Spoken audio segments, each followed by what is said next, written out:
I know you're a pretty humble guy, but Sunday's going to be all about you. Is it a little humbling or maybe even a little awkward to think about all the fuss that's going to be made about you on Sunday? Yeah, it's something that beyond excited about. Can't wait for the actual moment to happen and for everyone to be there. But at the same time, it's not the most comfortable situation to be in. You got the commissioner coming. You got Larry Fitzgerald, Luis Gonzalez. What does it mean to have all those guys there for you? Obviously, the commissioner to come is something that's very special. He's a man that was our owner that I got to know for a while, and so for him to be there means a lot to me. To have Larry and to have Gonzo come, and that's something that I can't. Those guys are guys that I look up to, and guys that the whole valley looks up to, and to have them take time out of their busy schedules to be there means so much to me, and they're examples of what we should all kind of try to be like.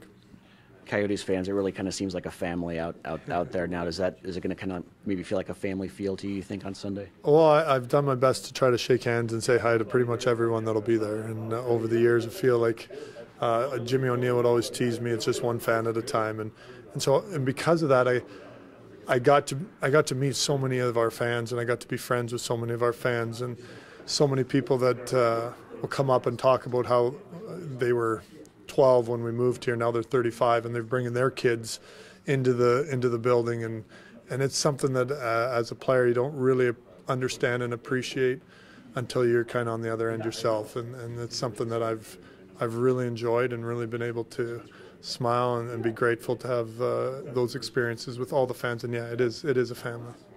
All the off-ice distractions for a decade going on now with the Coyotes. You still firmly believe this could be a hockey town and a hockey state? Without a doubt. It's amazing for the Phoenix and Arizona sports fan. There's been some tough times, and yet if you ever have the chance of winning here in the Valley, they get on board like you would not believe. I don't care if it's the Suns, the Diamondbacks, the Cardinals, or the Coyotes. If you're able to put a winner on the field and win for our city, then the fans will get behind you in the droves and support you and love you and treat you amazing. And they've been phenomenal to me. In my family, it's been incredible. It's been an absolute amazing relationship. I was there for some of those whiteout games back at the Suns Arena in the late 90s, and just remember how loud that arena was. And then it got loud again a few years back. Do you have a favorite playoff season or playoff run? I know obviously the conference finals in 2012 probably stand out. Yeah, that was unbelievable. That was something that I'll never ever forget. Breaks my heart to think the way it ended, but I'll never ever forget. And that's the best part of sports, is that's part of it. It's hand in hand. But that very first one against Anaheim, when we were a little bit, how's the whiteout going to turn out in Phoenix, when we brought it down from Winnipeg, and it was over the top. It was amazing, absolutely amazing. And I remember sitting on the bench as 19 years old being like, this is awesome, and thinking, it was going to be a lot of fun.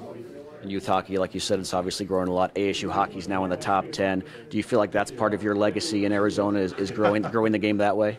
I'll claim anything you'll give me. So, but no, I think that it's been a remarkable run by what ASU's done and what Greg Powers has done with them.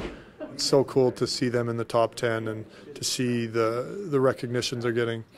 To have that happen, along with players like Austin Matthews, and then we'll claim like Keith Tkachuk and Jake DeBrusk and all those guys too. Like, we'll claim anyone that's actually stayed any time here and played any minor hockey here, and you're starting to see that pop up in the NHL, and that's huge. That's huge for the boys that are coming up, that they see other boys that have been here and done it, and gives them hope and belief, and I think that's so important.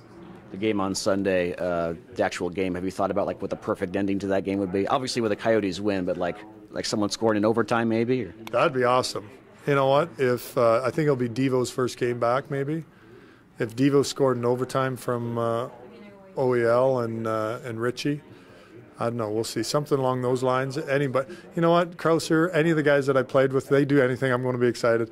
And you know what? The whole team. I'm a huge fan. Like, from Step and Goose and everybody. Like, there's so many guys, and there's such a good group of guys. They have such a good quality group of guys that I obviously cheer for them, but for Winnipeg letting it happen on their game and kind of all their support and Zinger and Chevy, I'd like for them to get a point. So if they can get a point and the Coyotes get an overtime win instead of a shootout win because we need the REO, that's important, and hopefully that will give the Coyotes a little boost.